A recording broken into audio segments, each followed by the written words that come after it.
वज़ाइफ के लिए वज़ाइफ मोहम्मदी ऑफिशियल को सब्सक्राइब करें। बिल्लाहि मिनश्शैतानिर्रजीम बिस्मिल्लाहिर्रहमानिर्रहीम नहमदुहु व नुसल्ली अला रसूलिहिल करीम अम्मा बाद। मेरे मोहतरम सामईन, रमज़ान अल मुबारक का दूसरा अशरा शुरू हो चुका है।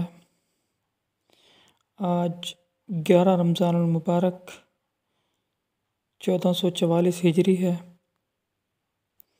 आज मैं आपके लिए एक ऐसा अमल लेकर हाजिर हुआ हूँ जो आपकी ज़िंदगी में, आपके घर में सुकून ही सुकून कर देगा। सिर्फ चंद मिनट का वजीफ़ा जो आपकी ज़िंदगी को बदल देगा, क्योंकि हुज़ूर अकरम सल्लल्लाहु अलैहि वसल्लम ने फरमाया, इस अशरे में अल्लाह ताला से जो भी मांगेंगे वो ज़रूर मिलेगा। ये अशरा अशरा मग़फ़िरत कहलाता है। कितना ही मुश्किल काम क्यों ना हो, अल्लाह ताला ज़रूर पूरा फरमाएंगे। अल्लाह ताला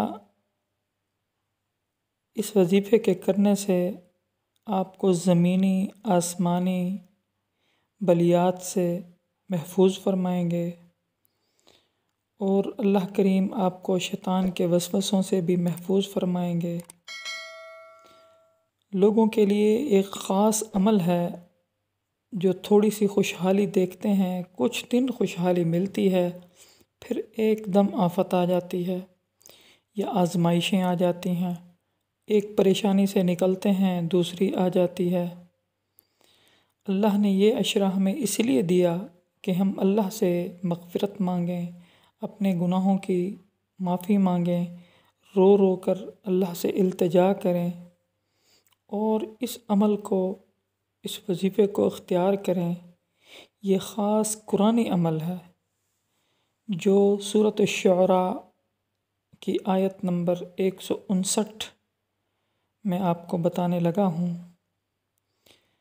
बिस्मिल्लाहिर्रहमानिर्रहीम। इन्ना रब्बका लहुवल अज़ीज़ुर रहीम। फिर मुलाहिज़ा फरमाएं, इन्ना रब्बका लहुवल अज़ीज़ुर रहीम। ये आयत करीमा आपने सिर्फ 70 मरतबा आज के दिन जो मगरिब से शुरू होता है और अगले दिन रोज़ा इफ्तार करने से पहले पहले तक 70 मरतबा आपने पढ़नी है। कोई भी टाइम आप इख्तियार कर लें और इसके बाद आपने दुआ करनी है। इंशाअल्लाह ताला आपकी सारी परेशानियाँ, सारी मुसीबतें अल्लाह ताला के हुक्म से हल हो जाएंगी। खुशहाली आपका मुक़द्दर होगी और आपकी ज़िंदगी में सुकून हो जाएगा। इस वजीफ़े से इंशाअल्लाह ताला आप देखेंगे कि आपकी ज़िंदगी में बहुत बड़ा बदलाव होगा। मा अलैना इल्लल बलागुल मुबीन।